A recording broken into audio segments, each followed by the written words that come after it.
You are now watching Believe. Do you believe? Let's welcome in co-host LeGarrette, Blount, LG. Preseason games have started. Patriots and the Giants kick things off. Gillette Stadium Thursday. Got the Patriots and the Panthers on Friday. I want to get your take on this. From a player's perspective, how does Bill approach these preseason games? We've heard he likes messing with guys a little bit. Is that true? I'm gonna say when it comes to him messing with guys, I think that's a fine line because one thing that he does do is whenever you play your first game, obviously your starters get some burn. Your second game, your starters get a little bit more burn. Your third game, you keep them in there till at least halftime. He takes those games serious because that's an evaluation time for him. But the fourth game, you might have, so it's usually separated. I don't know if Bill has ever told you guys this. I don't know if he wants me to tell you guys this. It's not like no game plan shit. But it's usually separated in the fourth preseason game. And and me, 12, James, probably Dion, those guys, Dev on the defense. We don't practice with the guys. We work out, and we have our meetings that are geared towards week one, if that makes sense. And when I was there, it was Josh that ran the offensive meetings for these guys that's going into preseason, or they might let Dabo call the plays for the fourth preseason game. I remember at one point Dabo was calling the offense for the fourth preseason game, while Josh and Bill and them got us ready for the actual regular season game.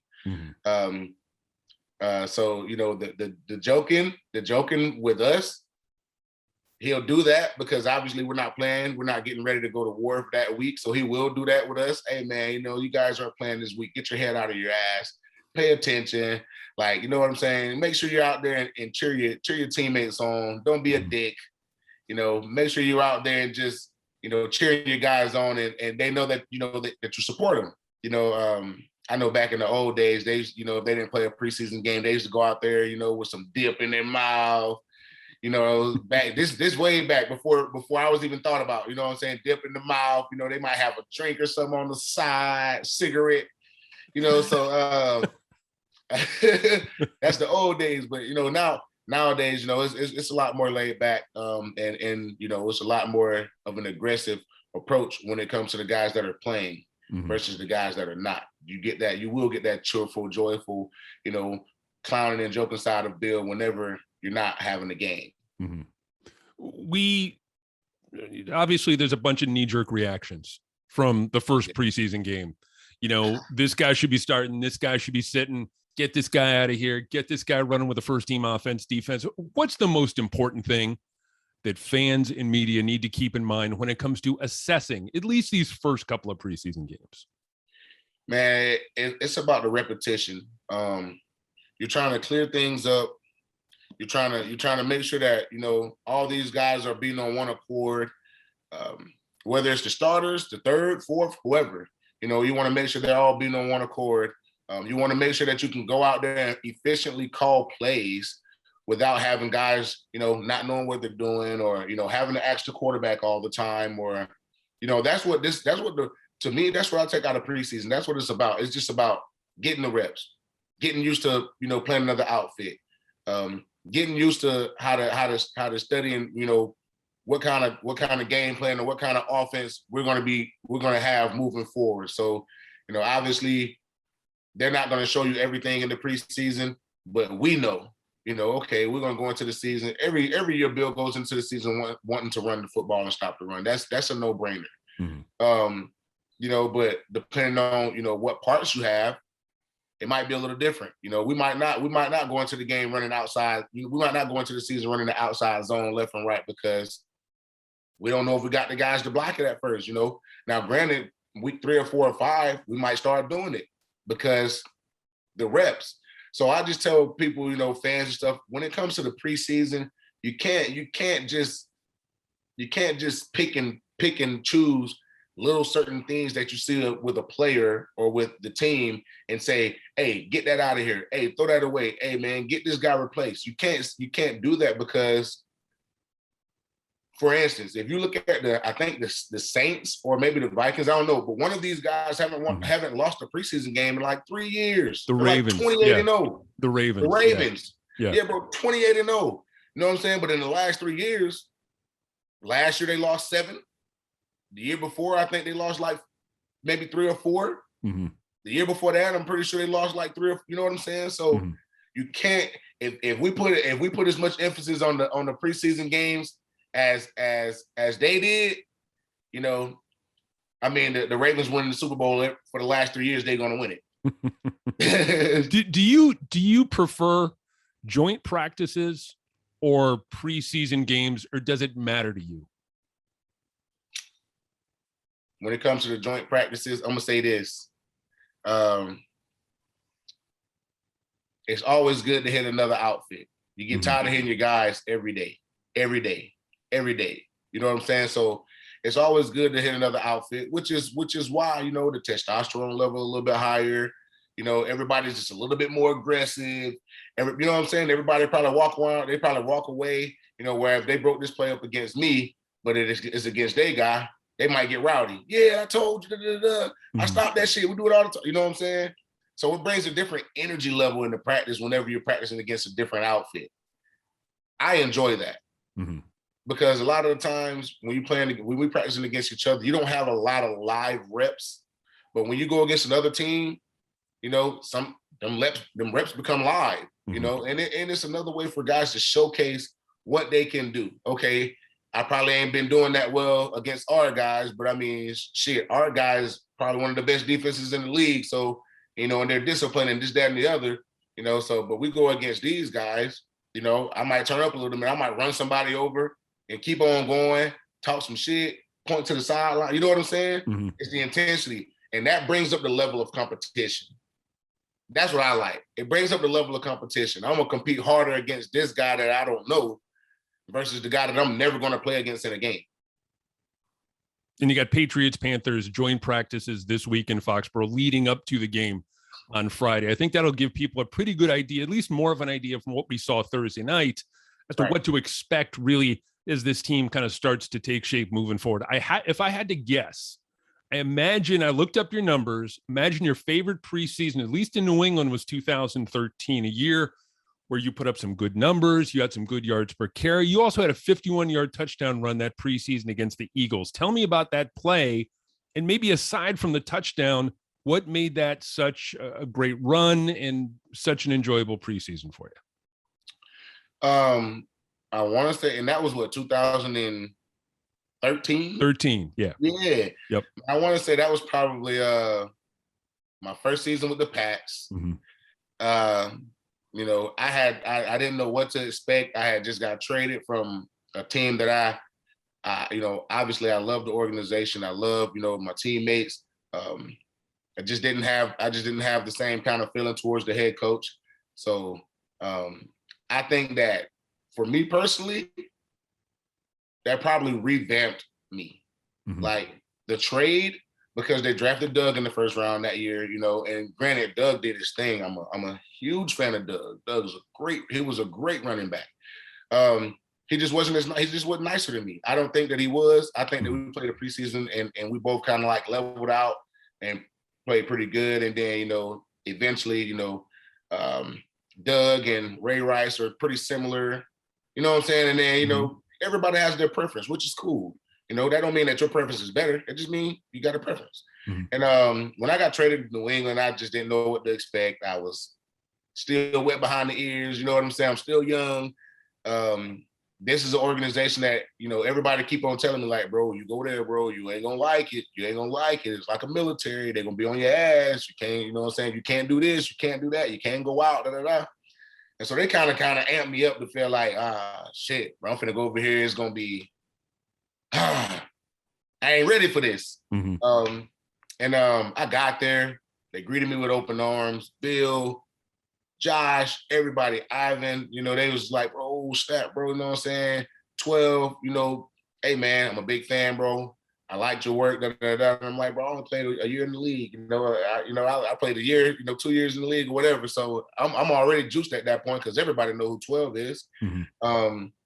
And it just kind of that welcoming just kind of made it a lot more receptive to the Patriot way, if I would say. Mm-hmm. Okay, I see these guys enjoying it. These guys having fun. They're obviously winning. The formula is right. Shoot, I'm trying to go out there in the preseason. And when I approach training camp, I'm trying to go out there. And I don't know Stephen Ridley and none of these guys at first. Shane, I know Shane because he played at Cal. Mm-hmm. They beat us. I remember, I'll never forget it.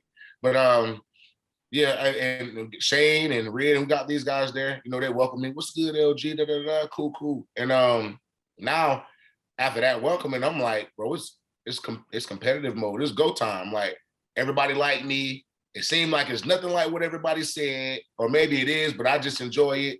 Mm-hmm. And I approached camp with the mentality like, bro, I already had my spot basically given away in Tampa. I'm all the way back to the bottom again, behind Shane, Red, B, and I forget who the other. It might have been one more guy.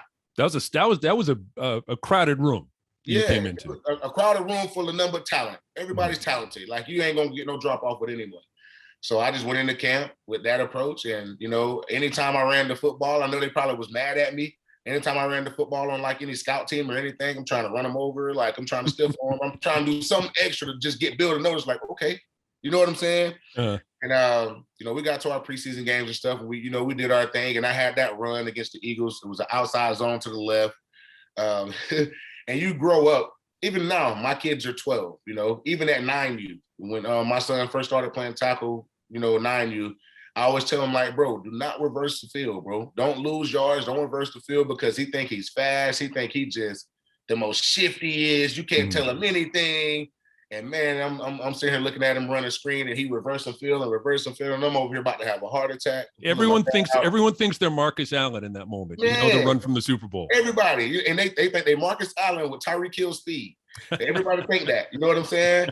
And I always preach that. And then that one time, I had that run. I'm like, I'm running, and I'm like, okay, I want to get to the edge. There's no edge. Mm-hmm. I want to cut it up. My guy got beat on the outside, so I can't cut it up.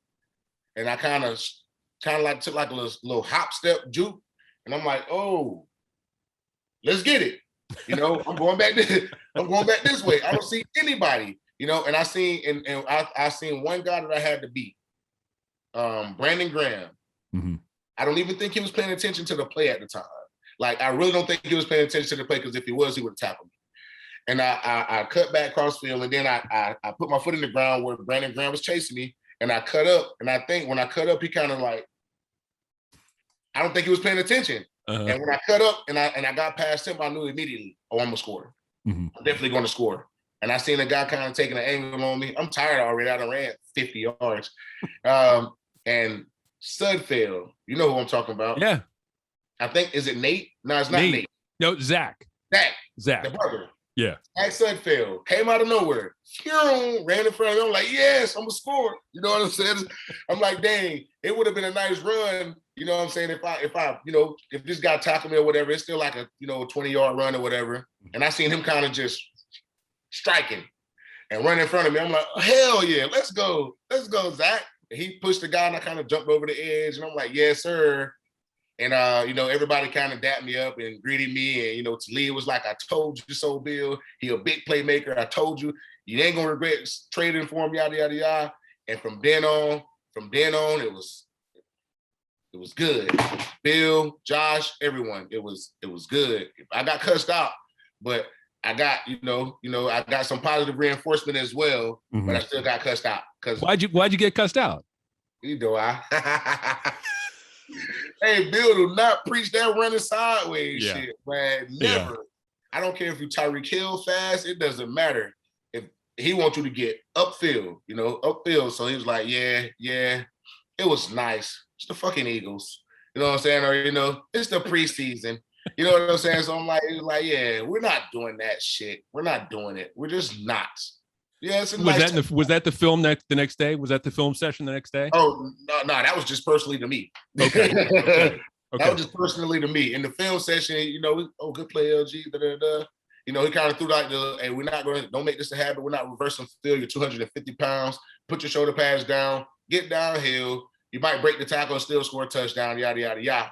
But at that time, I'm feeling myself. I'm like, man, shit. I don't reverse field. You can't call me a power back anymore. I'm a scat guy now. What's the most important thing for a running back specifically when it comes to preseason games? Is it getting hit? Is it getting into a rhythm? What's the thing that running backs have to take away from these games if they want to be ready for the regular season? I'm gonna say one of the biggest things that you can take away from the game if you want to be good in the regular season is the repetition. Know the plays. Mm-hmm. New England's playbook is huge, really complicated, a lot of terminology. So your best chance as a back, I don't know if we're talking about drafted or undrafted, it doesn't really matter. Your best chance at running back, and I say this on any team, know what you're doing so you can play full speed. Not knowing what you're doing, you going out there and hey, you good? And yeah, I'm good. You know what I'm saying? And they call the play and you out there like, or you might ask the quarterback, hey, what I got right here? You know what I'm saying? Mm-hmm. Like, hey, you don't got a lot of Tom Brady's. You know what I'm saying? So they might look at you like, hey, just block. Like, bro, you go to the sideline, bro, you're supposed to be on the route. You know what I'm saying? So stay in the playbook, especially if you're on the New England Patriots. You have to stay in the playbook. You have to know what you're doing. You have to make sure that you can play full speed at all times, because that'll get you more playing time than anything. Them being comfortable putting you out there knowing, okay, I ain't got to worry about him messing up. I ain't got to worry about him messing up. You know what I'm saying? So that's one of the biggest things I can give to a running back, because again, bro, the physicality is there. You guys, the tackling and all that stuff, they should be used to it, especially coming from college. They should be used to it because they just got done playing in January. Mm-hmm. So the hitting and all that is cool. Just, adjust to the speed of the game and adjust to learning, being able to learn on the fly, like being able to take a meeting that you had at 7:30 and apply it to practice at 10:30, everything that they taught you. So I think that's a huge thing. And that's what's one of the major things for James White and Dion Lewis and Brandon Bolden. Those guys, like it's nothing. As soon as you put it in, I had a little trouble. You know what I'm saying? Because most of my work was usually the first and second down guy. So if I do get thrown in on some third down stuff, like I know I'm gonna know what it is, because it's gonna be specialized for something that I can do. Mm-hmm. Like, it's not gonna be 3rd and 12, LeGarrette lined up on the outside and run a hitch, convert. You know what I'm saying? Yeah. It's gonna be 3rd and 3, 3rd and 4. Mm-hmm. Hey, we might run the ball, we might play action, we might have you check down, just things like that. You know what I'm saying? So it was easier for me than them, but they picked it up so quickly and so smoothly that they never really had a problem. I want to circle back around a little bit, talk more about James White a little bit later on. I'm glad you bring him up. He announced his retirement, and I know you got a James White story. Probably got a couple of James White stories you want to share with us. But the Patriots this year, specific to the running game, they're making some changes. At least at this point, they're not going to use a fullback. Yeah. And how can you backdoor Devlin? Yeah, I'm curious how things change for you as a running back when you remove the fullback from the equation. I'm going to just say this. This is no knock against any fullback in the NFL. I love JD. Had some of my best games, best runs with JD. If JD ain't in that backfield with me, I'd rather be there by myself. Mm-hmm. And it's not a lot of James Devlins in the NFL.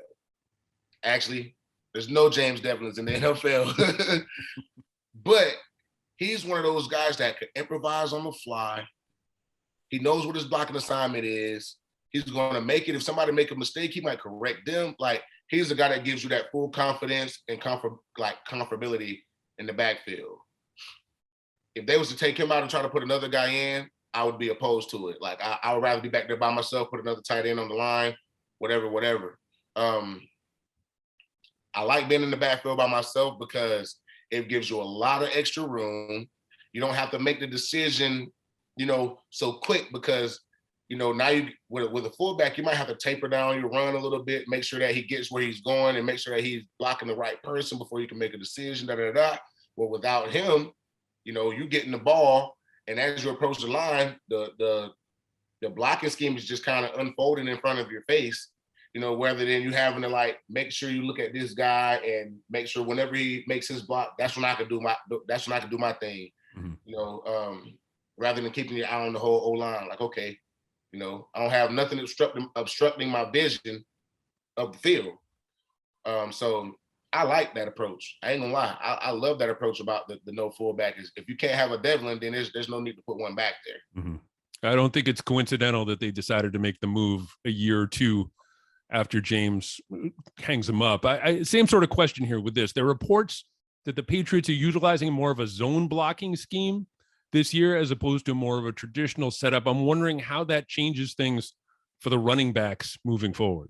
You mean so traditional setup is like a duo? Like a duo or just straight up man on man. Do you have to do anything, or do you have to think about anything different when you're running behind a zone blocking scheme as opposed to just kind of a straight up blocking scheme? Oh yeah, the blocking is pretty much completely different. You know what I'm saying?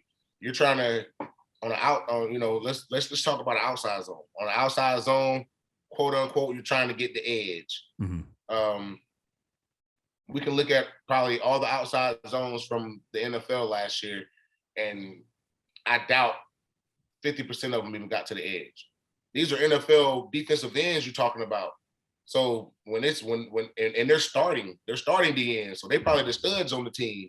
So when you're trying to get somebody out there that's not Gronk or freaking Kelsey or Kittle or Waller, I don't know how good of a block Waller is. I ain't gonna say that, but those big guys that could block D linemen, bro, you're not gonna ever get the edge. You're never gonna get the edge because you're talking about these guys cooking 280 pound, 290 pound guys, and these guys are obviously made to stop that from happening, contain the outside edge.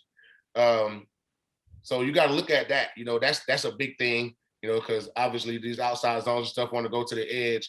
And, if it don't, the thing that you depend on now is all the interior blocking. Mm-hmm. If Blount kicked this guy out and I cut it up, and are these guys going to have these two linebackers right here and this backside be in? You know what I'm saying? Like, there's different ways to look at that, versus having a pin. I'm a pin and pull guy.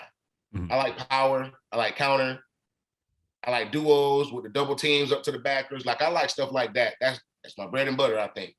But you got your Arian Fosters out there, outside zone guy. You got your Mark Ingram, outside zone guy. These guys that could run really well with that, with those, David, whatever, Johnson or whatever. Mm-hmm.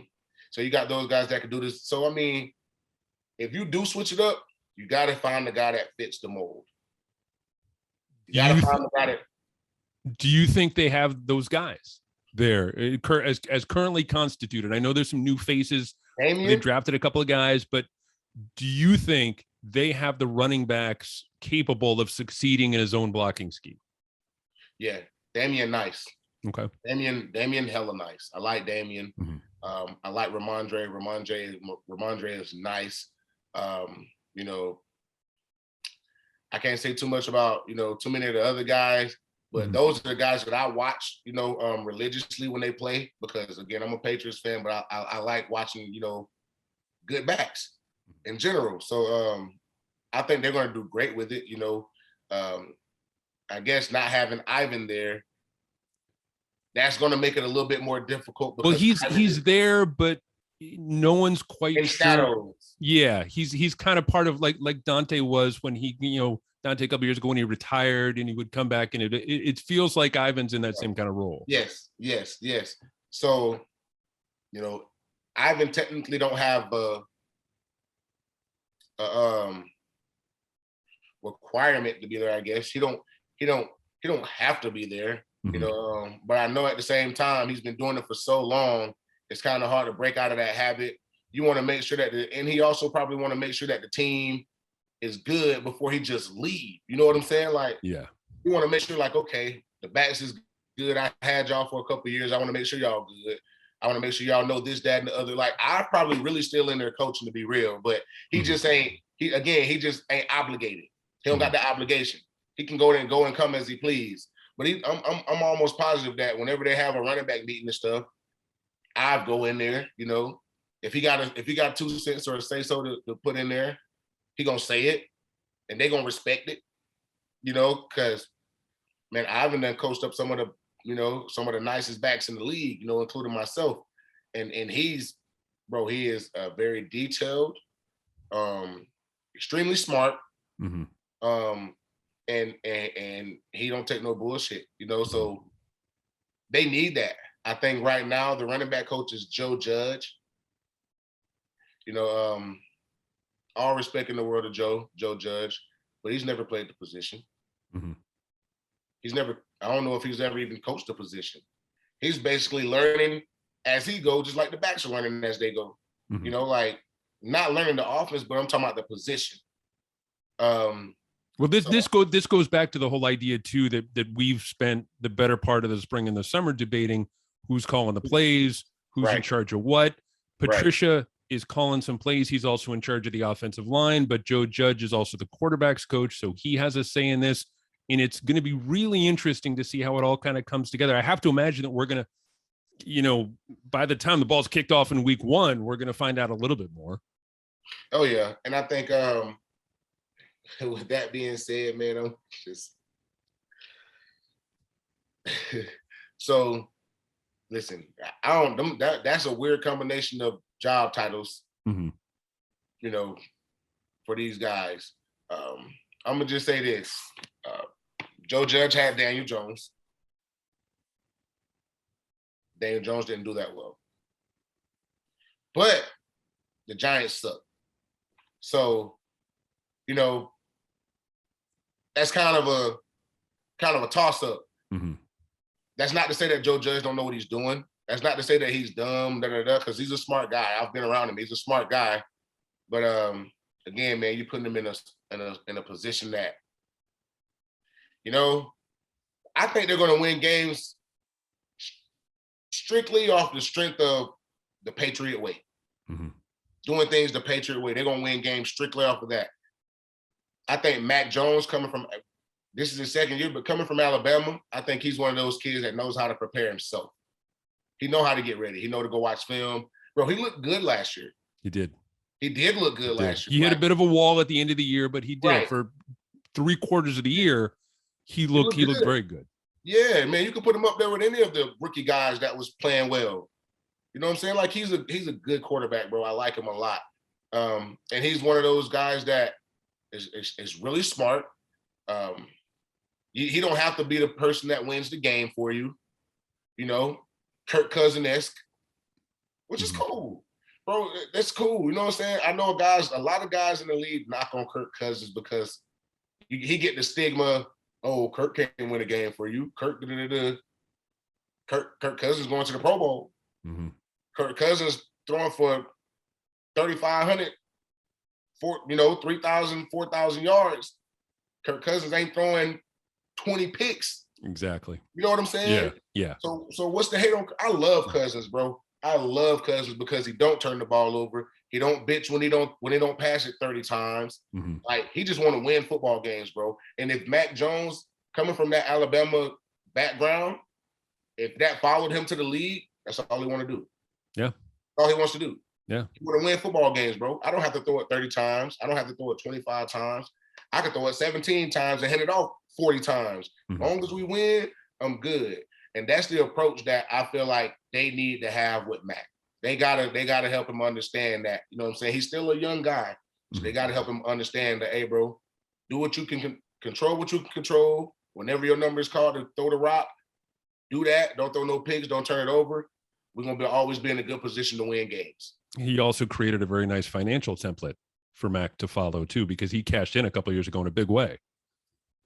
Oh yeah, he did. So if Mac can stay on that path, man, that's a real good path for him to follow. I want to kind of wrap things up this week by asking about James White.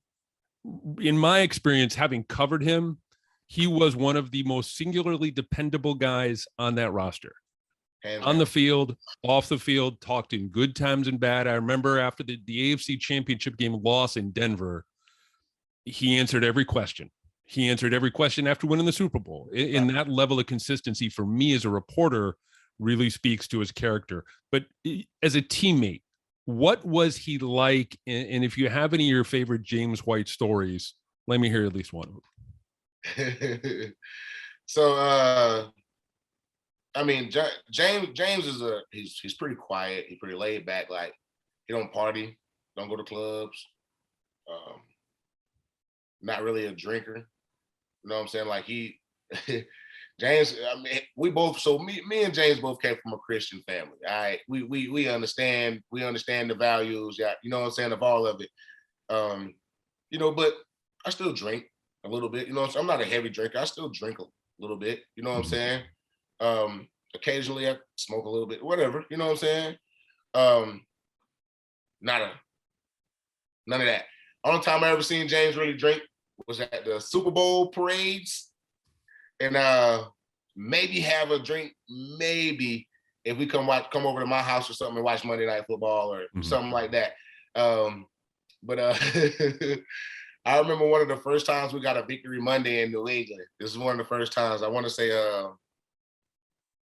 it wasn't the first time. It was probably like my second year there or whatever. And we got a victory Monday. And James he humble. He don't walk around the locker room clowning and joking. He work. He talked to me, James. He talked to me, Brandon, and Dion, and that's it. You know what I'm saying? Like, no, he get along with everybody, but that, hey man, what's up? What y'all doing after that? So, and he's quiet, bro. So I'm like, man, James, bro, how you feel about the victory Monday? My dog started dancing. I don't know what. I think the dance is called "Hit Them Folks." My dog started dancing. Victory Monday. I'm like, bro, come on, turn up with me. I ain't never see you turn up. He's like, yeah, boy, victory. Because in New England, bro, them victory Mondays is few and far in between. Mm-hmm. Like, you got to win 3 or 4 games in a row to get one victory Monday. Like, whereas if you're in Pittsburgh or if you're in Tampa, places like that, man, you win that Sunday, I'll see y'all on Wednesday. You know what I'm saying? Or something like that. You win that first game in New England, they're going to be like, hey, I'll see y'all tomorrow. You know what I'm saying? Good game, fellas. We won. Y'all went out there and showed up. I'll see you tomorrow. Second week. We looking at a bill like, hey, bro, we just blowed out 2 teams, In the last week, we just scored 60 points. The other team just scored 12. Yeah, you guys think y'all deserve a victory Monday? Everybody like, hell yeah. I'll see y'all tomorrow. Like, damn. So then that week 3 came around, boy, and I don't know who we played, but we beat the crap out of somebody. And we finally got that victory Monday. And Slate went out there, he was like, hey, Bill. He walked over there and told him, like, hey, Bill, man, I think we should, you know what I'm saying? I think we deserve it now. Slater one of the captains. Mm-hmm. And so I think we deserve it now. So they did a little breakdown and stuff. And then Bill it got quiet, and Bill kind of looked around like, all right, I'll see y'all Wednesday. Oh, everybody turned up. Hey! James started doing his dance. You know what I'm saying? And like I said, man, he's a quiet guy. He's humble. He's down to earth, and he's a good dude. But that was one of the few times that I done seen him really get turned up, you know what I'm saying, and enthusiastic. Because even after he scored the game-winning Super Bowl, he did the little run and yada yada yada, and I kind of tackled him and jumped on him and hugged him and stuff that was my favorite. That was one of my favorite memories, where you just absolutely leveled him. You came flying off the sidelines and you just knocked him sideways. Yeah, and jumped on top of him too. 250 pounds. I didn't even care at the time. It's all good, dog. We won. Let's go. You did your thing. And he was just like, he was kind of like in disbelief, So when I got up, you know, I tried to give him a hand to help him up, but he was just kind of laying there like this. So I grabbed him by the inside of the shoulder pads and I picked him up, put him on his feet. Let's go, dog.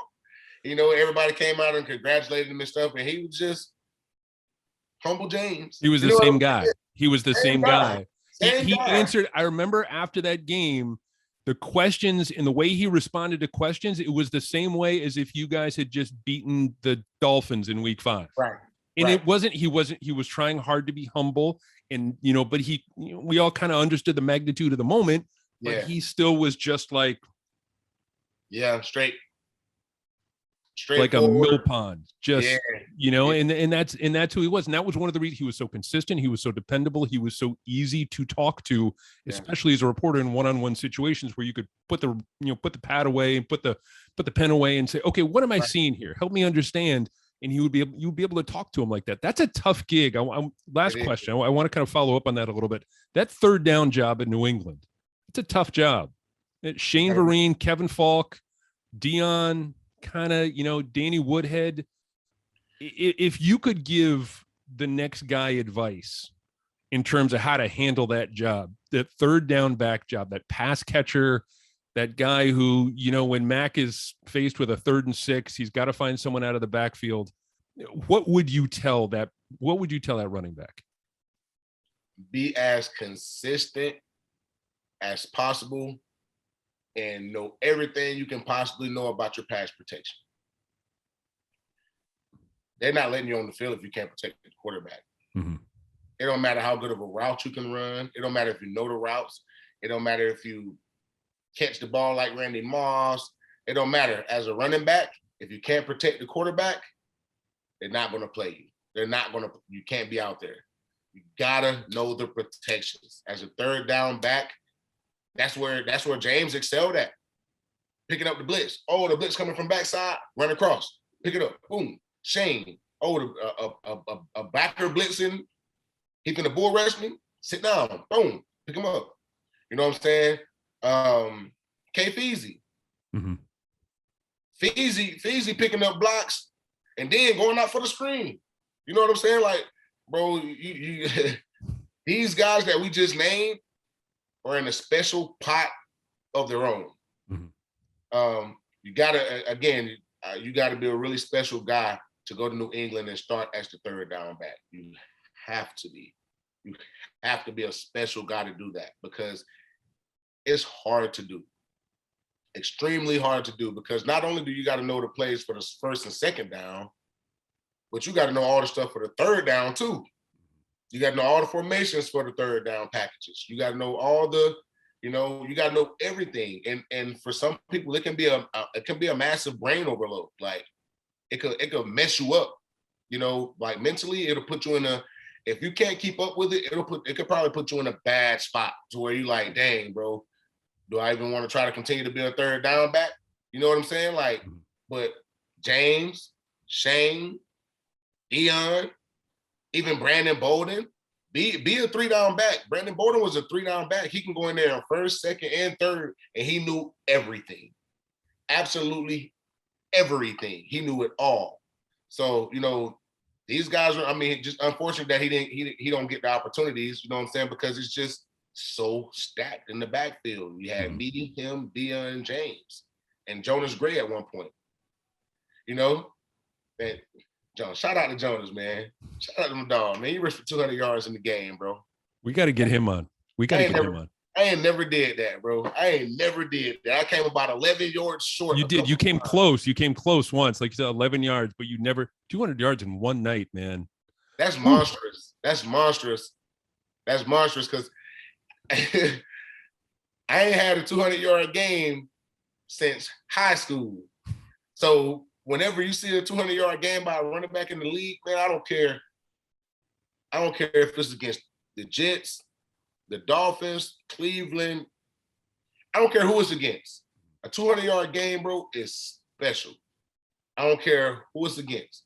So I that's why I get a respect to my dog. You know what I'm saying? Now when I got there, it was mine for the taking, because I'm me.